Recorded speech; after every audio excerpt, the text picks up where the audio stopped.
ನಾವೀಗ ಸಾಗೋಗೆ ಏನೇನು ಬೇಕು ಅಂತ ಹೇಳ್ತಾ ಇದ್ದೀನಿ. ಹಸಿ ಬಟಾಣಿ, ಬೀನ್ಸ್ ಮತ್ತು ಆಲೂಗಡ್ಡೆ, ಕ್ಯಾರೆಟ್. ನಿಮ್ಮ ಮನೇಲಿ ಯಾವ ತರಕಾರಿ ಇದೆಯೋ ಆ ತರಕಾರಿಯಿಂದಲೇ ಮಾಡಬಹುದು. ಇದನ್ನು ನಾವು ಕುಕ್ಕರ್ಗೆ ಶಿಫ್ಟ್ ಮಾಡ್ಕೊಳ್ಳೋಣ. ಕುಕ್ಕರ್ಗೆ ಶಿಫ್ಟ್ ಮಾಡಿಕೊಂಡು ನೆಕ್ಸ್ಟ್ ನೀವೇ ನೋಡಿ, ಅದು ಬೆಂದ ನಂತರ ಇದನ್ನೀಗ ಬೇಯಿಸ್ಕೊಳ್ಳೋಕ್ಕೆ ಇಡ್ತಾ ಇದ್ದೀನಿ.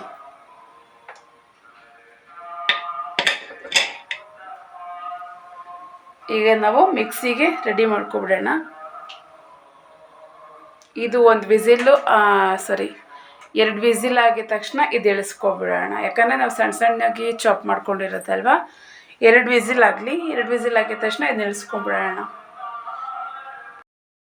ಇದಕ್ಕೆ ಬೇಕಾಗಿರೋದು ಚಕ್ಕೆ, ಲವಂಗ ಮತ್ತು ಶುಂಠಿ ಬೆಳ್ಳುಳ್ಳಿ ಪೇಸ್ಟ್, ಸ್ವಲ್ಪ ಹಸಿ ಕೊಬ್ಬರಿ ಮತ್ತು ಹಸಿಮೆಣಸಿನಕಾಯಿ, ಕೊತ್ತಂಬರಿ ಸೊಪ್ಪು, ಪುದೀನ. ನಾನಿಲ್ಲಿ ಬೇಬಿ ಗೋಡಂಬಿ ಹಾಕ್ತಾಯಿದ್ದೀನಿ ಸ್ವಲ್ಪ. ಇದನ್ನು ಮಿಕ್ಸ್ ಮಾಡ್ಕೊಂಡು ಬರೋಣ.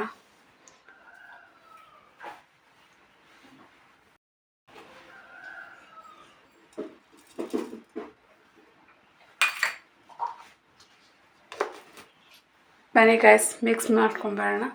ಮಿಕ್ಸಿಗೆ ಹಾಕೋಣ. ಈಗ ನನಗೆ ಫೈನ್ ಪೇಸ್ಟ್ ಆಗಿದೆ. ಇದನ್ನು ಒಗ್ಗರಣೆಗೆ ನಾವು ಹಾಕ್ಕೊಳ್ಳೋಣ. ಈಗ ಸೈಡ್ಗಿಡೋಣ. ಈಗ ಒಗ್ಗರಣೆಗೆ ಏನು ಬೇಕು ಅದನ್ನು ನಾವು ಎತ್ಕೊಳ್ಳೋಣ.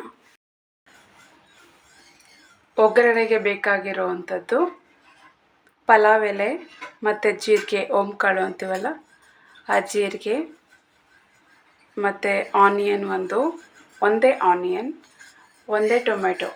ಇದನ್ನು ಒಗ್ಗರಣೆಗೆ ಹಾಕ್ಕೊಳ್ಳೋದಕ್ಕೆ. ಈಗ ಬಾಣಲಿಡೋಣ ಬನ್ನಿ. ಇದಕ್ಕೆ ಸ್ವಲ್ಪ ಎಣ್ಣೆ ಹಾಕ್ಕೊಳ್ಳೋಣ.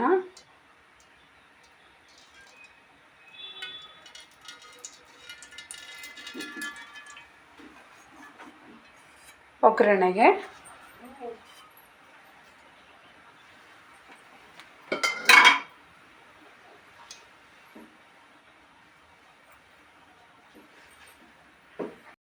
ಕಾದಿದೆ. ಈಗ ಪಲಾವ್ ಎಲ್ಲ ಎರಡು ಹಾಕೋಣ.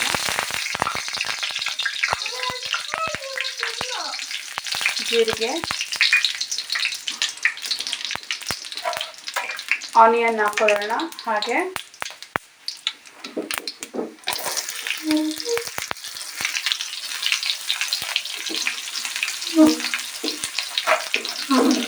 ಸ್ವಲ್ಪ ಬಾಡಿಸ್ಕೊಳ್ಳೋಣ.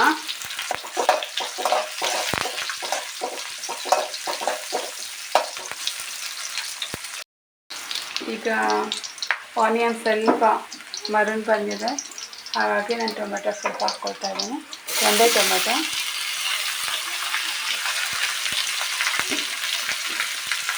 ಇದನ್ನು ಹಾಕ್ಕೊಂಡು ಸ್ವಲ್ಪ ಬಾಡಿಸ್ಕೊಳ್ಳೋಣ.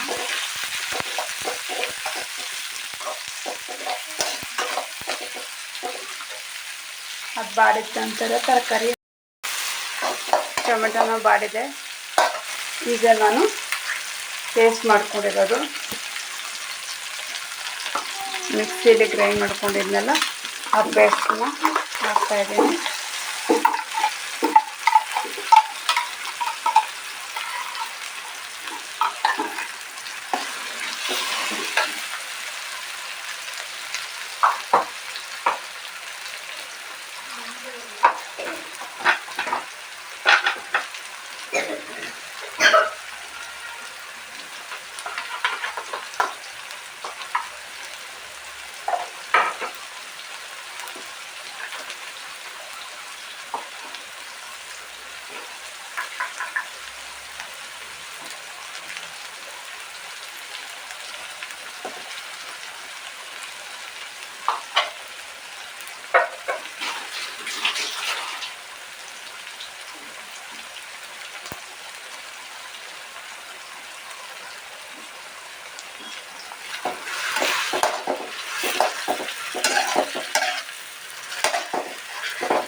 ಇದು ಹಸಿ ವಾಸನೆ ಎಲ್ಲ ಹೋಗಬೇಕು.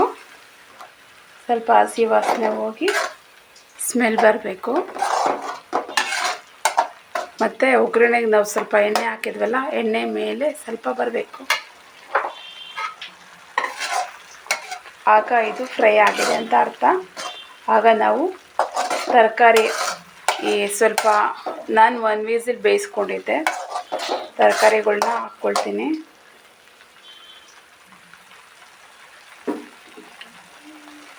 ಸ್ವಲ್ಪ ಹೊತ್ತಿಗೆ ನಂಗೆ ರೆಡಿ ಆಗುತ್ತೆ, ಸಾಗು ರೆಡಿ. ನೋಡಿ ಸ್ಮೆಲ್ ಗಮ್ ಅಂತ ಬರ್ತಾ ಇದೆ. ಈಗ ನಾನು ಬೇಯಿಸ್ಕೊಂಡಿರುವಂಥ ಕ್ಯಾರೆಟು, ಬೀನ್ಸು ಮತ್ತು ಬಟಾಣಿ ಇದನ್ನೆಲ್ಲ ನಾನು ಹಾಕ್ಕೊಳ್ತಾ ಇದ್ದೀನಿ. ಇದು ಆಲ್ರೆಡಿ ಬೇಯಿಸ್ಕೊಂಡಿದ್ದೀನಿ, ಅಂದರೆ 1 ವಿಸಿಲ್ ಮಾತ್ರ, ಪೂರ್ತಿ ನುಣ್ಣಗಾಗಿಲ್ಲ. ಅರ್ಥ ಆಯಿತಾ?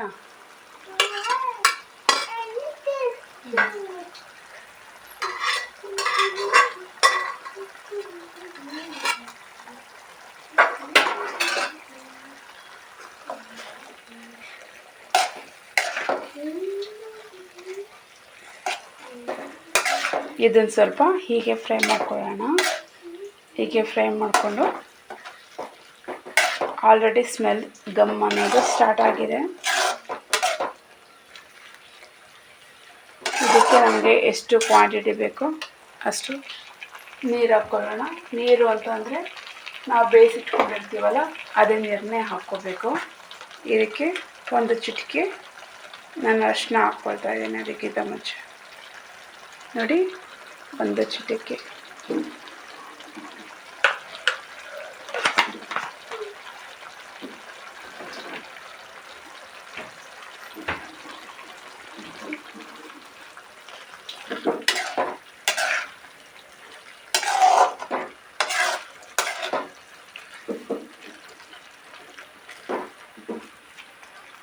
ಆಯ್ತಲ್ವಾ? ಈಗ ನಾನು ಬಸ್ಕೊಂಡಿದ್ದೀನಿ, ಆ ಬಸ್ಕೊಂಡಿರೋ ನೀರನ್ನೇ ಹಾಕ್ಕೊಳ್ತೀನಿ. ವೆಜಿಟೇಬಲ್ದಿದು.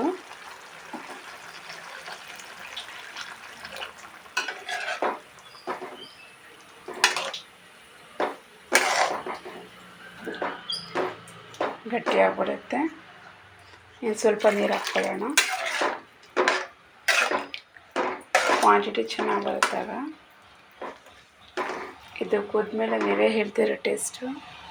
ನೀವು ಸರಿ ಟ್ರೈ ಮಾಡಿದ್ರೆ ಇನ್ನೂ ಚೆನ್ನಾಗಿರುತ್ತೆ. ಬೇಗ ಆಗುವಂಥದ್ದು ಆದಷ್ಟು ಶೇರ್ ಮಾಡ್ತಾಯಿದ್ದೀನಿ, ಆದಷ್ಟು ನಮಗೆ ತಿಳಿಸ್ತಾ ಇದ್ದೀನಿ. ನನಗೆ ಗೊತ್ತಿರೋಂಥದ್ದನ್ನು ನಾನು ನಿಮಗೆ ತಿಳಿಸ್ತಾ ಇದ್ದೀನಿ. ನೋಡ್ಕೊಳ್ಳಿ ಫ್ರೆಂಡ್ಸ್. ಬರೀ ಒಗ್ಗರಣೆ ಹಾಕಿದ್ದೀನಿ ಸ್ಟಾರ್ಟಿಂಗ್ ಒಗ್ಗರಣೆ ಹಾಕಿ ಬೇಯಿಸ್ಕೊಂಡಿರೋವಂಥ ಪೇಸ್ಟು ಮತ್ತು ಬೇಯಿಸ್ಕೊಂಡಿರೋವಂಥ ತರಕಾರಿಗಳನ್ನ ಹಾಕಿ ಈ ರೀತಿ ನೀರಿಗೆ ಕುದಿಯೋಕೆ ಇಟ್ಟಿದ್ದೀನಿ. ಇನ್ನೊಂದು ಕಡೆ ದವ ಇಟ್ಟು ದೋಸೆ ಹಾಕ್ಕೊಳ್ತೀನಿ. ಈಗ ಇಲ್ಲಿ ನಮ್ಮ ಸಾಗು ರೆಡಿ ಆಗ್ತಾಯಿದೆ. ಇದು ಕುದಿದ ತಕ್ಷಣ ಆಫ್ ಮಾಡೋಣ. ನೋಡಿ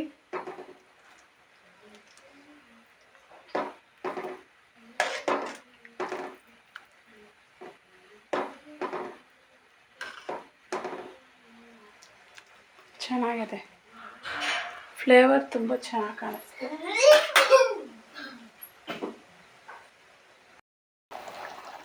ಸಾಗು ರೆಡಿಯಾಗಿದೆ ನೋಡಿ, ಸಾಗು ರೆಡಿಯಾಗಿದೆ.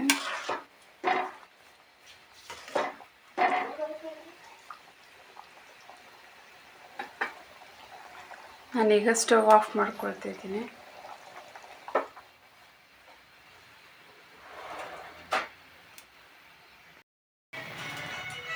ಸಾಗು ರೆಡಿಯಾಗಿದೆ. ಇದನ್ನು ನೀವು ದೋಸೆಗೆ, ಪೂರಿಗೆ ಮತ್ತು ಚಪಾತಿಗೆ ನೀವು ತಿನ್ಬೋದು. ತುಂಬ ಚೆನ್ನಾಗಿರುತ್ತೆ. ಒಂದ್ಸರಿ ಟೇಸ್ಟ್ ಮಾಡಿ ನೋಡಿ. ಓಕೆ, ಮತ್ತು ನಿಮ್ಗೆ ಇಷ್ಟ ಆಯಿತು ಅಂದರೆ ಇದು ದಿಢೀರ್ ರೆಸಿಪಿ ನನ್ನ ಚಾನಲ್ಗೆ ಲೈಕ್ ಮಾಡಿ, ಒಂದು ಶೇರ್ ಮಾಡಿ. ಓಕೆ, ಬಾಯ್.